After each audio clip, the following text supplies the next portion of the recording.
Boa noite, tudo bem com vocês? Sejam muito bem-vindos ao programa Viva, uma experiência real. Ficamos sempre muito felizes em receber cada um de vocês. Também é muito bom ter a sua companhia virtual, sua audiência em nossa transmissão web. E quero cumprimentar também a você que está nos assistindo em algum momento através da nossa transmissão pela televisão. E para você que de alguma forma está se conectando conosco ou que está pela primeira vez aqui, essa é a Nova Semente, uma comunidade adventista do sétimo dia que existe para buscarmos juntos a cada semana uma experiência real com Deus. Estamos nos últimos capítulos da atual série de mensagens Felicidade Sem Fim. E cada semana estamos explorando um dos conselhos que Jesus deixou para aqueles que querem alcançar a felicidade. O mais famoso sermão de Jesus Cristo começa com os seus ouvintes descobrindo 8 passos em direção à felicidade plena. E seguir esses conselhos, preciso admitir que nem sempre é fácil, mas podemos reconhecer um componente especial em cada um deles: sabedoria prática para a vida diária. E essa noite vamos refletir juntos sobre o 7º conselho de Jesus, quando ele mencionou as seguintes palavras: felizes as pessoas que trabalham pela paz, pois Deus as tratará como seus filhos.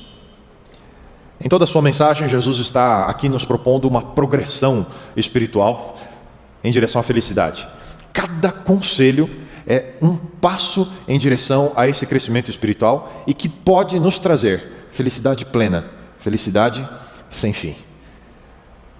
Eu fiquei pensando sobre esse tema, sobre a paz, e percebi que existem pelo menos 3 tipos de pessoas em relação a esse assunto.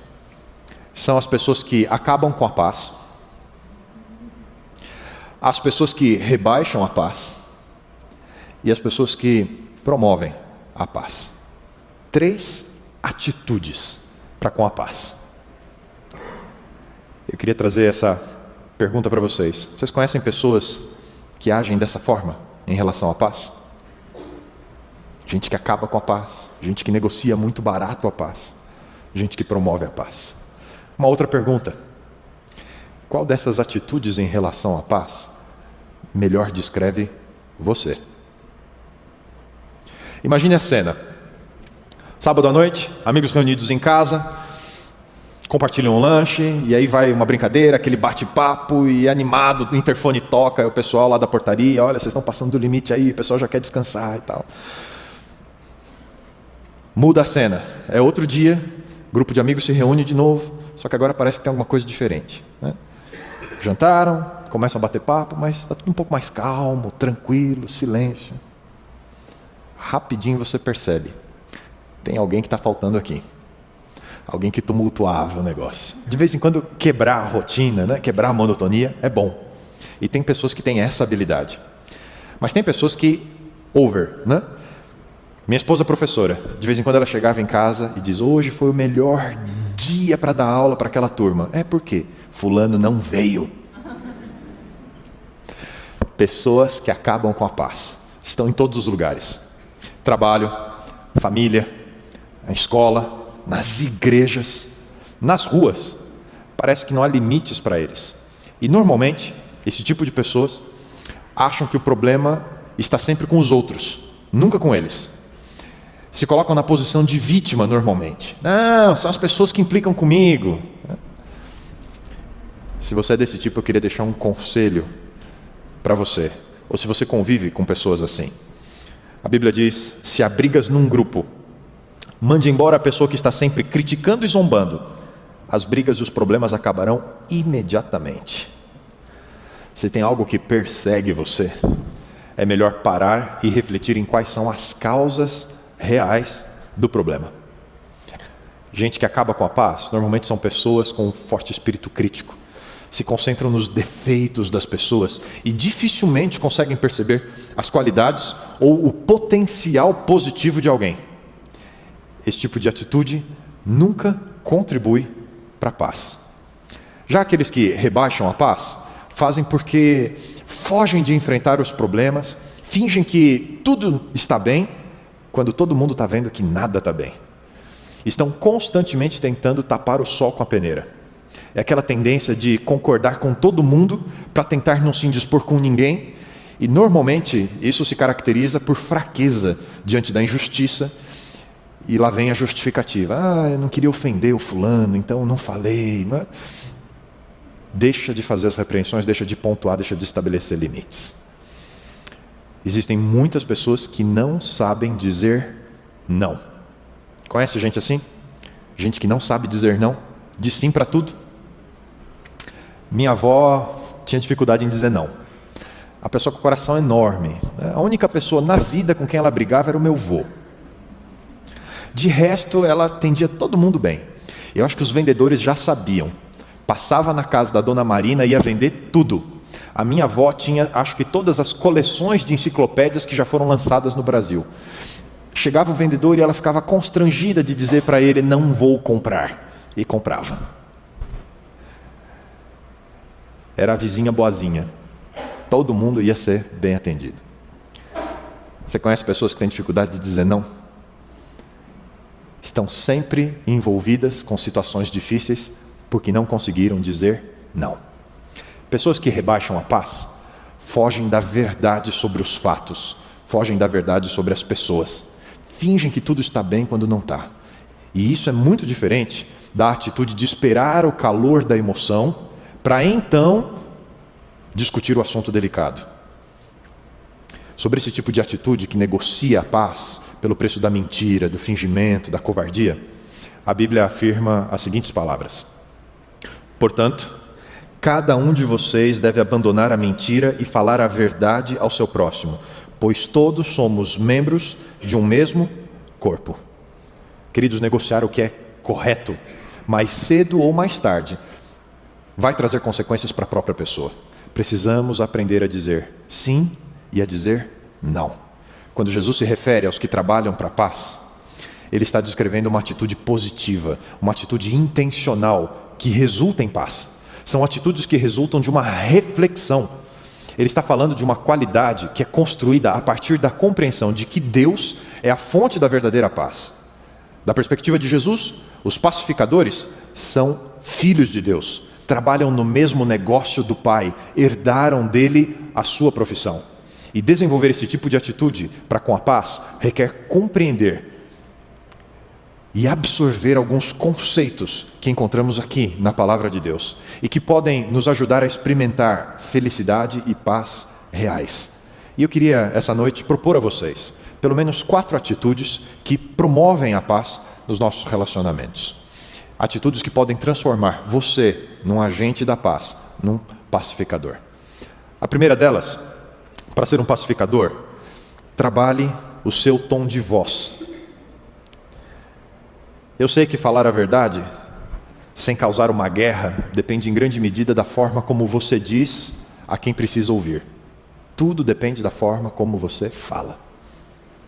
Quem trabalha pela paz não negocia a verdade, não está disposto a empurrar a sujeira para debaixo do tapete, mas quando fala com as pessoas, usa de educação e gentileza. Aprende a constranger com a bondade na voz. Ouça o que esse texto da palavra diz para nós a respeito desse assunto. Uma resposta amiga e delicada acalma os nervos, mas quem responde com raiva provoca brigas e confusão. Você já viu aqueles vídeos de profissionais treinados para situações limite, situações de extrema tensão? Esses dias eu vi o vídeo de um bombeiro fazendo um resgate. O camarada estava lá para se jogar do alto de um viaduto, o pessoal todo em volta, e aí chega o camarada que vai negociar a vida de quem está a ponto de cometer suicídio. Interessante a forma como ele conversa. É um tom de voz que não modula tanto, não passa insegurança, traz a pessoa para um eixo, para um centro, é assertivo, é sempre positivo, de forma direta, e o negócio vai caminhando de um jeito, ele envolve a pessoa com aquela conversa calma, tranquila, segura, que a pessoa distrai do que estava para fazer e permite a aproximação de um outro profissional, de um outro bombeiro, que faz o resgate e traz. Já viu gente assim? Assistiu vídeos desse jeito? Já vi vídeos também de profissionais com animais. O dono tem o bichinho e o bichinho é da pá virada. O cachorro morde todo mundo, até o dono. Chega o camarada, o adestrador, olha para o bichinho, aquela voz segura e o bichinho parece hipnose.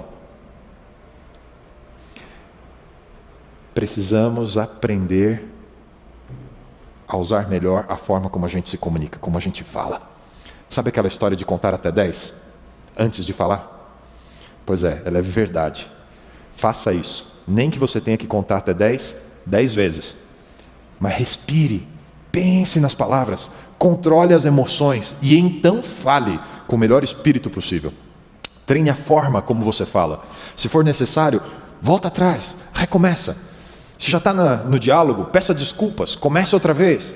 Não desista de procurar se expressar sempre da melhor maneira possível. Você vai melhorar em muito os seus relacionamentos, vai diminuir as tensões e os conflitos. Você vai gerar paz. Um segundo conselho: procure enfrentar os problemas e não enfrentar as pessoas. Aqui está um grande desafio para um pacificador. Sabe, muitas vezes quando a gente quer resolver um problema, a gente quer ao mesmo tempo achar um culpado. E normalmente a gente cria confusão e não solução e não paz.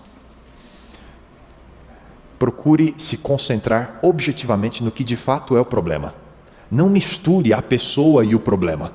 Se é uma atitude dela que precisa ser resolvida, não é o que ela é, mas sim o que ela faz.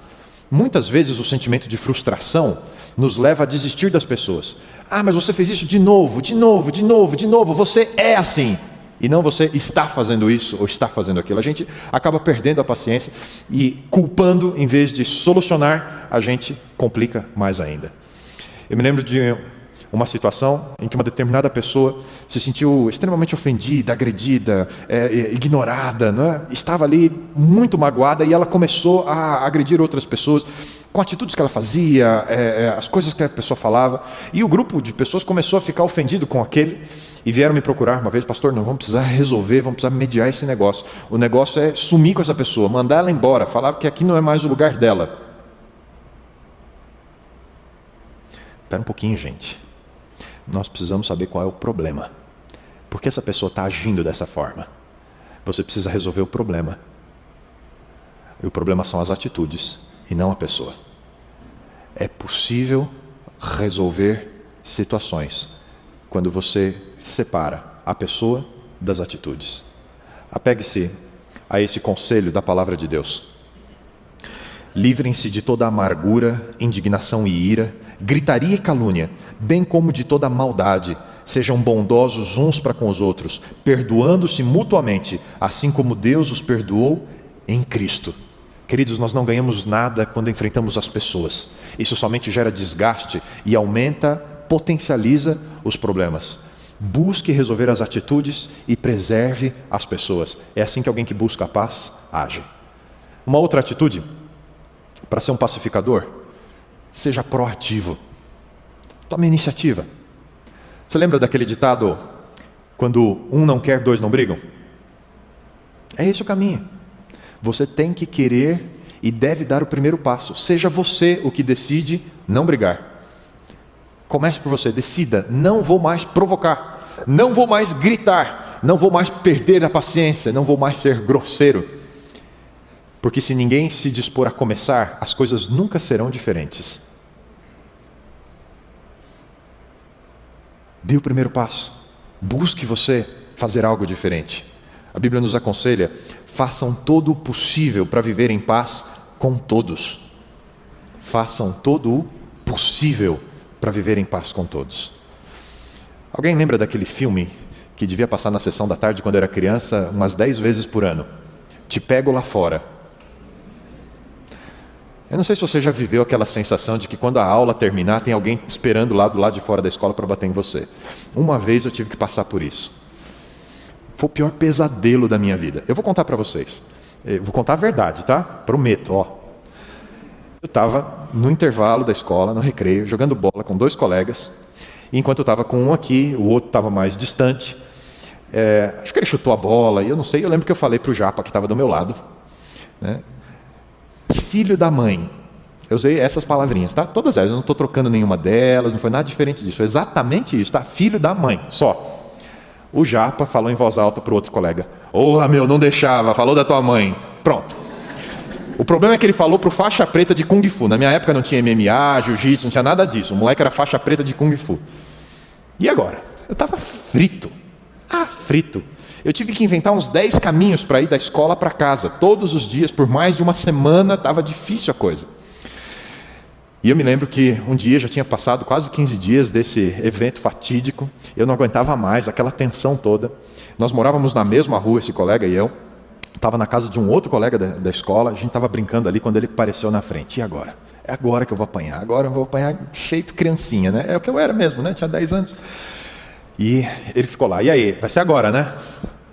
E eu me lembro de tirar força não sei da onde e falar para ele: olha, se você quiser me bater, você me bate. Acaba logo com isso.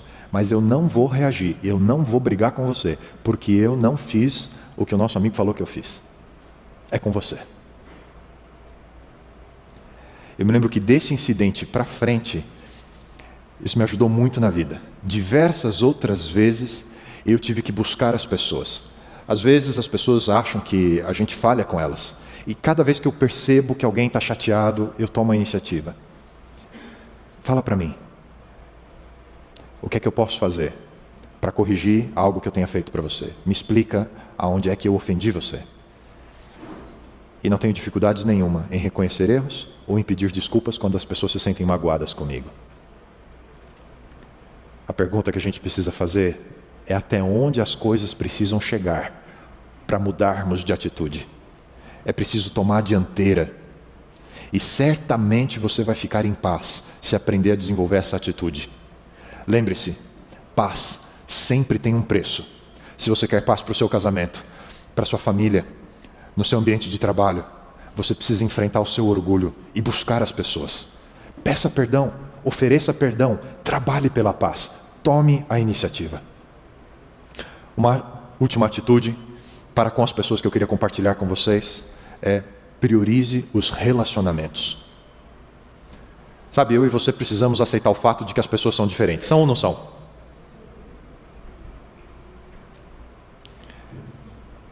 Aceite esse fato. As pessoas são diferentes. Nós precisamos aprender como lidar com as nossas diferenças. Meu conselho a você é: estude sobre as diferentes personalidades. Desenvolva o interesse por ler sobre relacionamentos, sobre como lidar com as pessoas. Tem um livro que marcou muito a minha experiência. O título desse livro é Temperamentos Transformados. O autor é Tim LaHaye. Fantástico esse livro. Existem diversas teorias sobre temperamentos. Esta é uma delas. Divide em 4 grupos principais de temperamentos e as combinações deles. É importantíssimo você ler e você buscar conhecimento para você se entender, para você entender quais são as formas como você normalmente reage às situações e entender que as pessoas reagem de forma diferente a você e que ainda são tão seres humanos como é você. Se você se dedicar a ter conhecimento sobre si mesmo e sobre as pessoas, você vai perceber que assim como você precisa e pode crescer, as outras pessoas também precisam e podem se desenvolver. Ouça o que Paulo escreveu para nós. Ele disse: agora nós olhamos o interior e o que nós vemos é que qualquer um que está unido ao Messias ganha um novo começo, é criado novamente. A vida velha se foi, uma nova vida brota. Olhem isso, tudo isso vem de Deus, que restaurou o relacionamento entre nós e Ele e nos chamou para restaurarmos os nossos relacionamentos uns com os outros. Como um casal pode conviver com suas diferenças? Se não tiver a perspectiva de que podemos crescer, melhorar e nos desenvolvermos. Quando o interesse pelo relacionamento vem antes da minha necessidade de ser melhor do que o outro, ou de estar certo, nós podemos achar um caminho de respeito, podemos achar um caminho de restauração para os relacionamentos, podemos crescer na busca da paz. Esse é o ideal. Conselhos que precisamos buscar colocar em prática, para que o trabalho pela paz seja algo real e não apenas uma bonita teoria.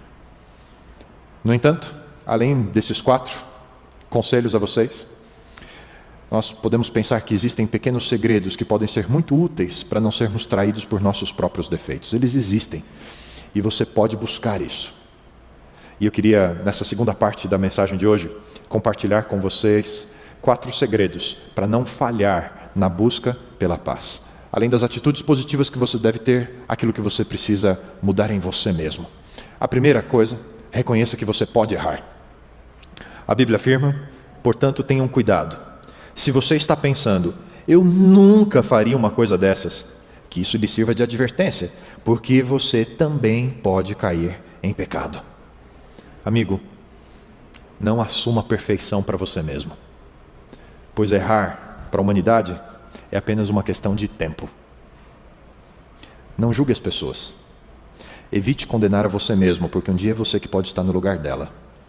Muitas pessoas que colocam objetivos muito altos para os outros, exigem demais das pessoas, têm dificuldades de conviver com os próprios defeitos.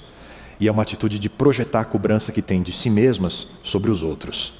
Afinal, se o outro falhar, ele deixa de ser melhor do que eu. E eu cresço quando o outro diminui.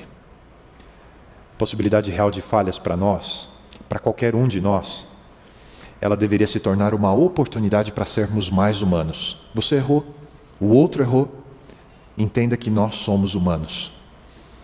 E cada vez que as falhas acontecem na nossa vida, é uma oportunidade para sermos menos deuses para com Deus. Se não admitirmos as nossas falhas, as nossas debilidades, as nossas limitações, não estaremos prontos para receber perdão e paz. E se não admitirmos as nossas falhas, não estaremos prontos para oferecer perdão e paz. Acredite, você é suscetível de erros.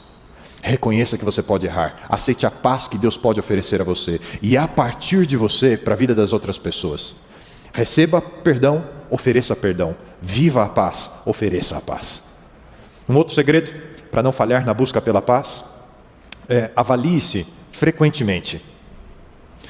Há um texto da Bíblia que diz: eu peço a cada um de vocês que não tenham de si mesmos um conceito mais elevado do que convém. Que o vosso amor seja sem hipocrisia, detestando o mal, apegados ao bem, com amor fraterno, tendo carinho uns para com os outros. Como você está nos seus relacionamentos? Que nota você dá para você? Cada um de nós precisa avaliar honestamente a nossa condição de saúde física, emocional, relacional, espiritual. Se me permite, crie o hábito de fazer perguntas para você mesmo. Não é dar uma de doido e ficar falando sozinho, né? Mas é a autorreflexão. Pergunte de vez em quando: eu estou magoado? Por que eu estou magoado? Por que isso mexeu comigo? Estou me sentindo exausto? Estou cansado? Estou chegando nos meus limites? Faça esse tipo de perguntas. Isso aqui me irritou? Mexeu comigo? Estou bravo? Estou com vontade de gritar, de quebrar alguma coisa? Por que eu estou assim? Essa situação me deixa tenso, me tira da minha zona de conforto? Por que ela age assim comigo? Faça perguntas para você mesmo. Busque as respostas. Procure descobrir sua real situação e, principalmente, quais são as causas daquilo que está acontecendo com você.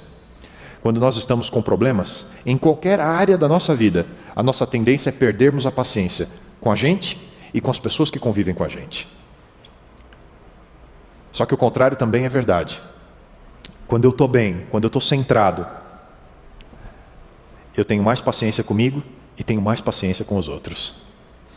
Eu me lembro muitas vezes em que fui para um aconselhamento, fui para uma conversa, alguém que está passando um momento difícil, que se sentiu traído, ou se sentiu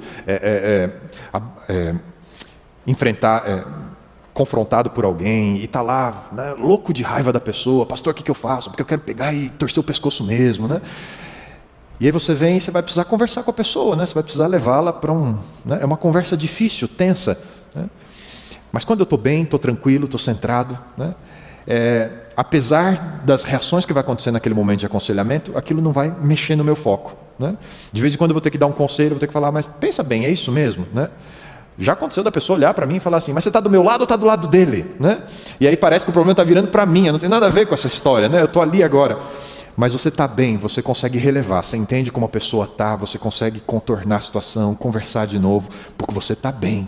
Então você precisa se avaliar, você precisa saber. Se você não está bem para uma conversa, adie essa conversa. Procure estar centrado.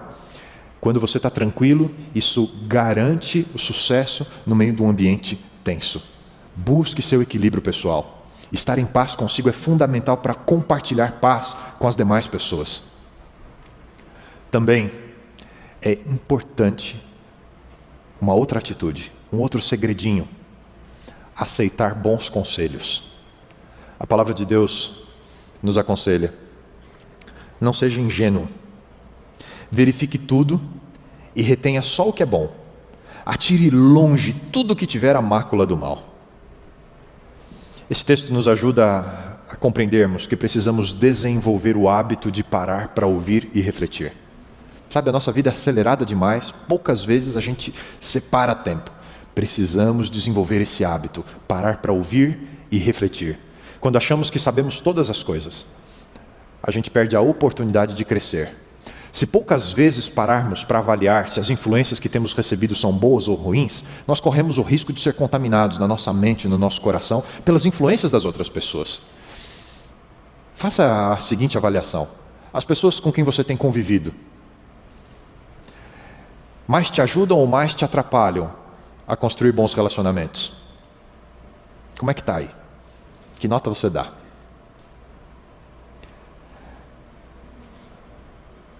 Está precisando mudar de áreas, hein? E as coisas que você vê, ouve, estão mais te aproximando de Deus ou mais te afastando de Deus?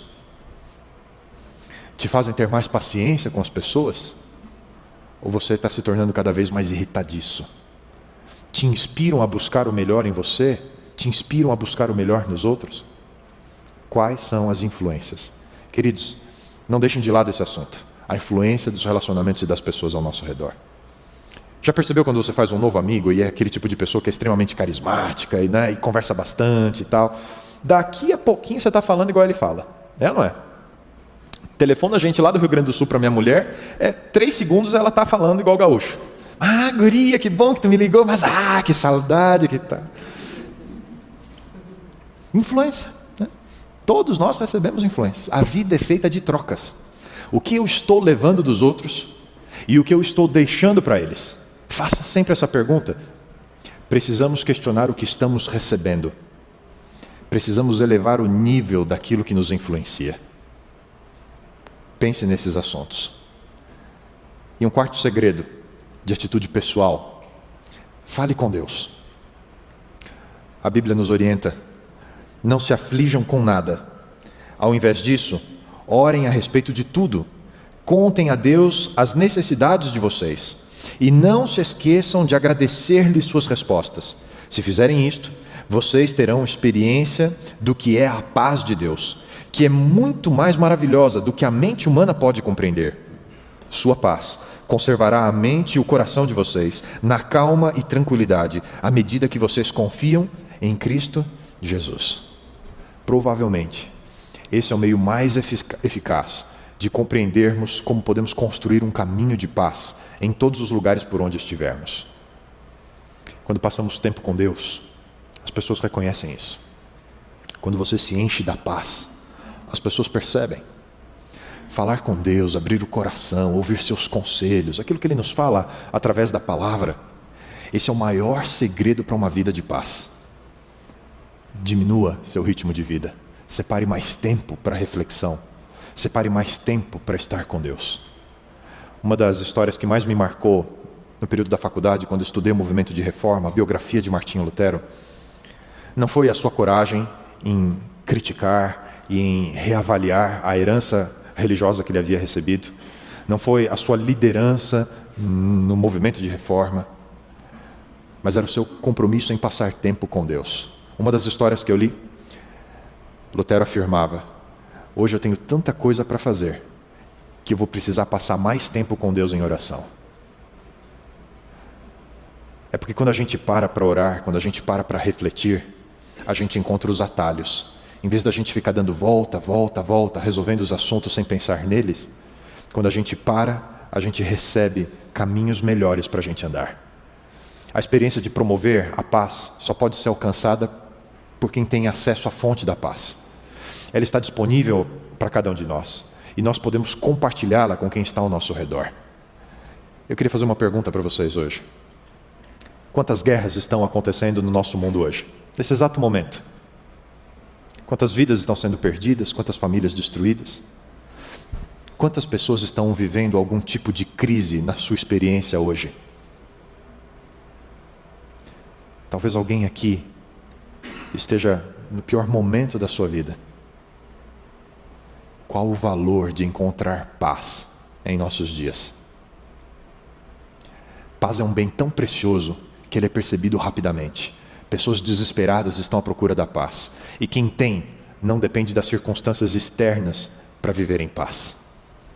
Há uma história que marcou a minha infância, uma história bíblica. Uma história do Novo Testamento, uma história sobre Paulo. Paulo foi o maior pregador do Evangelho nos seus dias. Levou a mensagem de Jesus Cristo ressuscitado para boa parte do mundo conhecido. Esteve em cidades, inúmeras cidades, fundou igrejas, estava sempre na linha de frente, compartilhando fé e esperança com as pessoas. Mas isso não quer dizer que ele era bem recebido em todos os lugares. Você sabe, a religião é potencialmente perigosa quando as pessoas não concordam com o nosso ponto de vista. E inúmeras vezes Paulo foi preso por causa da sua pregação. Numa das cidades, depois de começar a pregar a respeito de Jesus e aquilo que a Bíblia falava a respeito de Jesus, Paulo, que havia chegado na cidade, era um viajante, um estrangeiro, um desconhecido, logo foi denunciado, as pessoas não o conheciam e o jogaram numa cela. Cela que foi um lugar que ele passou boa parte da sua vida, preso por causa da sua fé. Mas enquanto Paulo estava junto com Silas ali, naquela cela, naquela cidade, em Filipos, algo parecia que não estava normal na rotina daquela cadeia. Ali estava o responsável, o carcereiro, e ele achou estranho o comportamento desses dois prisioneiros, porque eles estavam jogados no chão, como era o costume, amarrados suas mãos e pés junto a um tronco, e naquela situação tão difícil, Paulo e Silas cantavam de gratidão, enchia o ambiente, parecia que eles estavam na casa de um amigo e estavam felizes da vida. Sabe por que isso acontece? Porque a paz independe do ambiente externo para ela acontecer no nosso coração. Pode estar tudo caindo ao seu lado e ainda assim você estar em paz. Perto da meia-noite, diz a história, e isso que mexia comigo, né? Como é que nessa situação tão difícil foram presos, a noite adentro, não estavam nem conseguindo dormir, essa situação toda, e cantando. Na minha mente juvenil isso não fazia sentido. Como é possível? E à meia-noite um terremoto. Como se fosse uma grande novela, eu fiquei imaginando, agora eles vão fugir, né? Não fugiram, ficaram lá. E não foi só eu, o carcereiro também pensou, poxa, agora fugiram, né? Porque avariou muito a prisão e tal, ele imaginou que todo mundo ia escapar, os dois estrangeiros também, e ele sabia que ele ia ser responsabilizado e ele não queria perder a sua honra. Rapidamente ele estava para tirar a sua vida quando Paulo gritou, faça nada contra você, nós estamos aqui, não tenho motivo para ir embora, eu estou bem, estou em paz, estou tranquilo. Como isso é possível? O homem pediu, Paulo, eu não sei o que vocês têm, mas eu quero. Compartilha, porque eu preciso. O mesmo Paulo escreveu para mim e para você. Estejam sempre alegres, orem sempre, sejam agradecidos a Deus em todas as ocasiões. Isso é o que Deus requer de vocês, por estarem unidos com Cristo Jesus. Queridos, sempre existe a possibilidade da paz para aqueles que estão dispostos a receber a paz. Se você quiser, ela pode ser sua. Deus deseja lhe dar a sua paz e usar você para espalhar a paz no mundo. Ouça a promessa de Jesus. Você pode ter felicidade sem fim. Peça a Ele, confie nele. Transforme-se num canal da paz de Deus, da sua vida, para a vida das pessoas com quem você convive. Eu gostaria de hoje fazer essa oração, uma oração que pede paz para o seu coração, para que Deus encha a sua vida de paz e que essa paz alcance outras pessoas. Eu queria convidar você para orarmos juntos. Bom Deus, nós estamos ouvindo os conselhos de Jesus sobre como podemos completar a nossa jornada espiritual.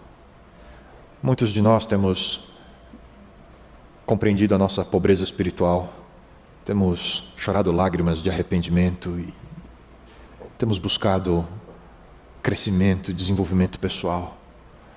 Para isso temos aprendido dos conselhos de Jesus sobre humildade, sobre pureza, sobre mansidão, sobre obediência.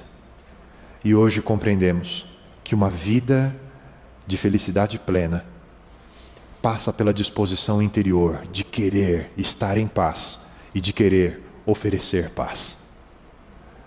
Talvez algumas pessoas que estejam aqui hoje estão há muito tempo buscando paz para si. Muita gente com a vida agitada. Não sei quais são os desafios que cada um aqui tem enfrentado, mas a sua paz está à disposição de cada um dos teus filhos. Por isso a nossa oração hoje, Senhor, coloca a tua paz no coração dessa pessoa que precisa sentir-se amado, cuidado, protegido, para que tenha esperança, nova motivação e possa sair daqui hoje com algo a oferecer às pessoas: paz. Usa a cada um de nós como pessoas que vão poder, em todos os lugares, transformar o clima, transformar o ambiente em que estamos, para que os conflitos desapareçam e para que a paz possa alcançar lugar no coração de outras pessoas também. Jesus Cristo atravessou as tormentas da vida e nos deixou um exemplo de caminho, nos conduz por esse caminho. A nossa oração hoje é para que o Príncipe da Paz, Jesus Cristo, esteja conosco e nos ensine os segredos de uma vida feliz sempre. Ouve a nossa oração e nos abençoa. Te pedimos em nome de Jesus. Amém.